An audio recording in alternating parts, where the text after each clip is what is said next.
What's going on, Spurs fans? SSPN guys back again. I'm Ethan Quintero. Above me or next to me, don't exactly know, is Jude McClaren, as always. And we're back again with another positional breakdown. I wasn't here for the last one. Jude handled point guards. That video is actually doing pretty well right now. Yeah, I noticed that. That was crazy. I was like, dang, we haven't posted in a minute, but that did pretty well. So I'm glad that the people need it. They need, there's not a lot of people that talk about this offseason Spurs stuff, especially in this kind of weird bubble that we're in. And not talking about last year's bubble. When I mean bubble, it's just like this time period of it's before free agency. So not all the dominoes that happen in free agency that lead to a lot of different roster moves have happened yet. So it is a lot of speculation, but it's also one of the more curious parts of the offseason. And honestly, because of that, one of the more interesting, just because not all those dominoes have fell yet. And there's still so much uncertainty going into it. I couldn't agree with you more, Jude. So let's get on into it. We're doing shooting guards today.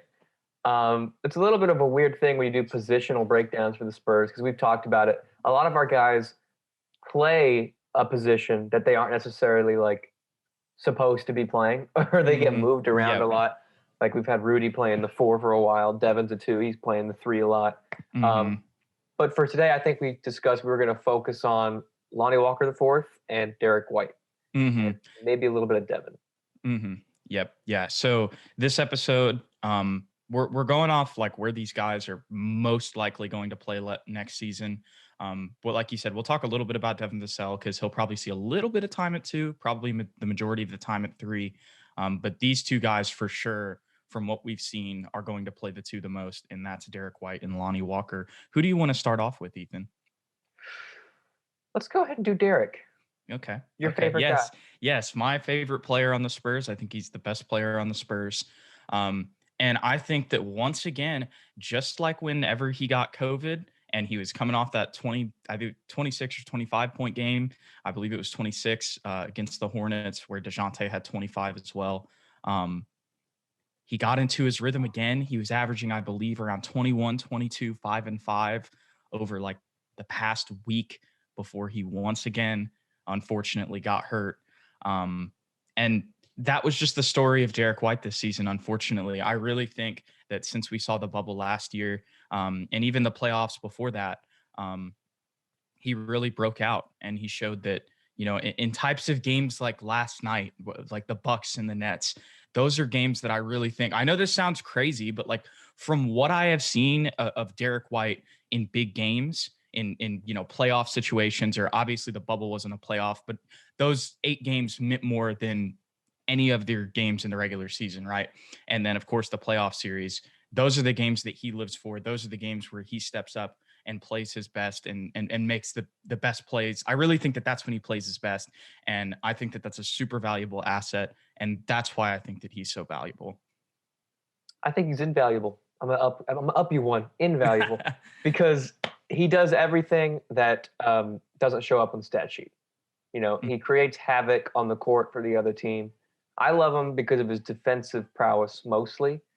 His offensive game has grown tremendously, and I think we saw that in flashes, like you said, especially around right before he got injured again. This season was just an injury-plagued season for Derrick, which was extremely unfortunate. And everybody, by the way. Yeah. It was just an up and down season injury-wise, and then with COVID and all that jazz. But when he had an opportunity to play, he performed very, very well for our team. He improved his 3-point shooting. He averaged 15 points a game this season, but that really isn't the story of the season for him. I think he probably would have averaged a lot more, not above 20 necessarily. No, 19 maybe. I agree with that. And another thing I love about Derrick White, when DeJounte or DeMar would step off the court and it was just him in there, he was able to, run the offense through himself. He could pass very well. I know he's playing shooting guard. He's capable of playing point guard. We saw that in the Denver series. Yes, we did. And he could be a tremendous spark plug for the Spurs as well, which we also saw in the Denver series, like you said.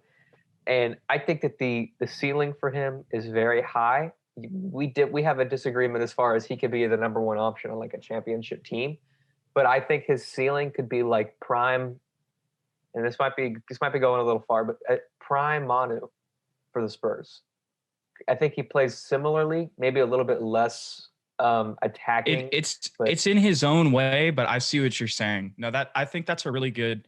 Well, here, first of all, are you finished? I didn't. Yeah, no, yeah, that was my okay, concluding cool. statement. Yes. Okay. So the thing that I think that's a really good comparison, because even though obviously we know Manu played off the bench his entire career, like we know that Manu was a starting caliber player and he was a two guard, ironically, right? Mm-hmm. And so I think the charges, like the chip tooth thing where he gets a tooth knocked out on his 5th charge of the game in like this weird bubble season where the games matter more, right?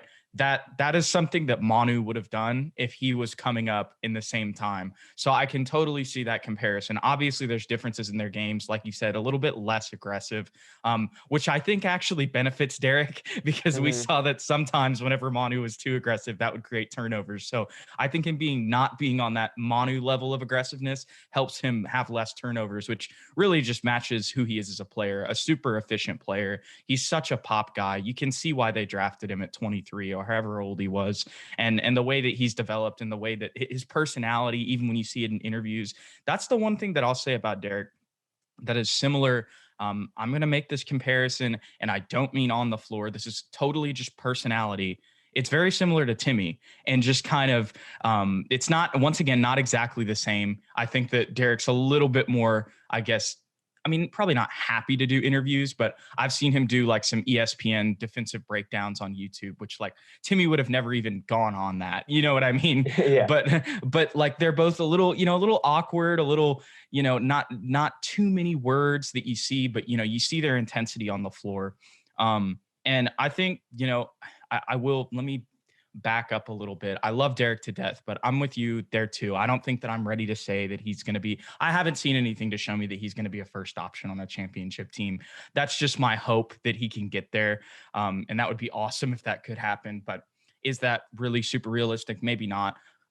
But at the same time, I do think that he can be a part of a big 3 on a championship team. I don't think that that's out of the question for sure. So I think that really, once again, just the injury-plagued season for Derrick White. And I think you mentioned his shooting. Going back to the bubble, he was looking like Damian Lillard. That's how he was shooting like crazy. Yeah. Yes. And there were a lot of people who were shooting like crazy in the bubble. But the thing was with Derrick, like, I don't think it wasn't like, yes, it kind of, I don't want to say that it disappeared, because I feel like it didn't necessarily disappear. It just was a different season. They had they knew what they had in Keldon. They had a different game plan. You know what I mean? Like, it wasn't, the rhythm wasn't there, in my opinion. Yes, exactly. They had found a rhythm, and then Derrick came back, and it was like, how do we blend him now into this rhythm? And it took a while. And they found it. The thing was, before he even got hurt, it was like they were finding a rhythm. It was like they found their rhythm, even with him and DeJounte, and then COVID hits, and then they get their rhythm again, and then he comes back. How are we fitting him in? And even from the beginning of the season, there were, kind of issues with that. And he had minor injuries at the beginning of the year too. Yeah. So never really could get in rhythm. But when he's been in rhythm with this team, I mean, as a 3-point shooter, and we saw it this year, and you notice he has the confidence. It was just, it took a while for shots to start falling. And to be honest with you, this whole season, they never really fell consistently for Derrick. I feel like he finally got rhythm before that little Charlotte stretch, and then COVID hits. And after that, it just wasn't there. But you can tell when Derrick White shoots the ball after watching him in the bubble. I really don't think that was a fluke. I think that is really, like, I think that he's an elite shooter, and not just because you have Chip England there, but also just because of the fact that, I mean, if you just look at his shot, how some guys, when they shoot the ball, they have just like a natural, beautiful, smooth shot. That's what Derrick White has. And he shoots it with confidence. And that's why he kept shooting. And his percentage, the thing was, I don't even think his percentage was that bad. I don't know what it was. It doesn't, but once again, there are things that, I mean, you can be a 30, there's some dudes in the NBA who are 34% 3-point shooters, but that they're elite. They just take a bunch. You know what I mean? 35%. Yeah. See, 35% this season for Derrick White, like, when you consider how he seemed so out of rhythm, and it seemed like if he was in rhythm, a lot more of those shots would be falling. That for him to still be at 35%, that just shows like how good of a shooter he is. So, I mean, I think that he's, and that's another example of sometimes stats being a little bit misleading. But just at the same time, this year, while the shooting wasn't as perfect as, you want it to go, obviously nothing's ever perfect. It was still, he still showed this year the type of shooter that he can be with the shots that he was taking. Like, no hesitation, just catch it, immediately pull up. I think that that's the type of guy he can be. Once again, I just think that what happened in the bubble was not a fluke. I think that's really his skill level. I can't dispute that. I agree with you. I think he's going to have a breakout season again, similarly to what we saw in the bubble, but slightly better next year. Mm-hmm. You want to move on to Lonnie Walker? Yes. So, and just one more point on Derrick, that shooting ability, like him being able to consistently be like a kind of a Damian Lillard pull-up shooter type of player, I think that's really what, like you said, takes him to the next level as a player. Mm-hmm. So it's what we're waiting on DeJounte to do. Yes, exactly. All right, let's move on to Lonnie Walker. Lonnie Walker IV, a guy that causes me a lot of heartburn and a lot of joy occasionally. I think the identity for Lonnie Walker, as far as I was concerned this year, was inconsistent. You can disagree with me if you want to. No, that's facts. He had flashes of like, this guy is our sixth man. He's going to be unbelievably great. He could average 20. He's got such a high ceiling. To, is Lonnie even playing today? I haven't seen him score one time. Like that was his season in a nutshell. I was a little bit disappointed. I thought he would take a little bit of a higher leap in his abilities and playing time. I don't know what it is. It could just be his inexperience that's plaguing him to do this kind of stuff. It could be Pop's leash that he's still maybe fearful of. I don't know. But what was your take on Lonnie Walker this season? Well, I think that one thing that we need to remember that I feel like a lot of us often forget, because we remember him scoring 26 against the James Harden Houston Rockets and winning the game on the defensive and offensive side of the ball in the fourth quarter. I think all of us remember that game and it sticks in our head. Lonnie Walker is 21 years old. Yeah, he's young. Like he is. Yeah, I think he may be 22 now, but still, that it's super, super young. Like, you've got to remember that whenever you're thinking about this, because like you said, like, I 100% agree with you. It seems like this year is a disappointment for Lonnie. And I feel like because of that, a lot of Spurs fans, or just people who watch the Spurs, people around the NBA, whoever, are like, okay, is Lonnie Walker, a bust? Or, you know what I'm saying? Or maybe not even a bust, but just like, is he really all that? Or is he just a athletic role player that, can go off every once in a while? You know what I mean? Yeah. And I really don't think that that's the end of Lonnie Walker. I don't think that that's, I don't think that that's the story. I'm not trying to look at this with rose-colored glasses. I'm just trying to, okay, let me take my fandom out of it and being disappointed with how this season went out of it, and remember that he's still so young. And I feel like because the Spurs play such team basketball, and even though this year, I don't know if this year was really the best representation of team basketball. I'm not trying to say that, but because of their play style, I feel like in another system with less like guards too, like prominent guards, Lonnie Walker would have probably gotten rhythm a lot faster, and it would have probably been easier for him to get in rhythm, which would have allowed him to score more. So I just don't think that the way that this season went is a representation of his talent level. But then again, talent isn't everything. You need the fundamentals, you need the little things. And I feel like with Lonnie Walker, unfortunately, those are really his downfalls. It's just holding on to the basketball when he's making a super athletic run to the rim. He's in midair. Sometimes he'll just go up with it on, layup attempts that are almost from like the free throw line, but then the ball goes off his knee, goes out of bounds, and it's a turnover. And you just see the look on his face. You see the look on Pop's face. And we all have that same look on our faces if you're a Spurs fan, right? Mm-hmm. So, which is eerily similar to Manu. That is one thing. And Pop actually compared him to Manu.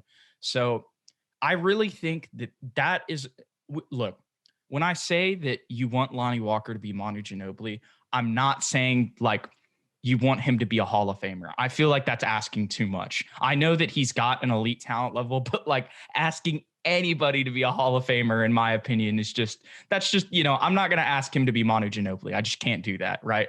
Mm-hmm. But what I can ask him to do is to be our sixth man who provides a spark plug, plays hard, gives a bunch of effort, and score some points for us. And that is that not the same description as Manu Ginobili? You see what I'm saying? So that is what I think Lonnie can be.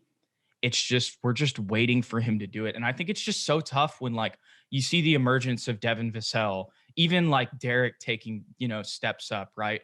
And DeJounte as well. I think it's just tough in that crowded backcourt for him to really emerge, And so it's going to be really interesting with Lonnie Walker. I'm kind of moving into some other stuff right now, but just with the fact that, we only have so much money to give out. And I feel like a couple years ago, we thought Lonnie Walker was going to be a part of this team for a long time, maybe a potential all-star player.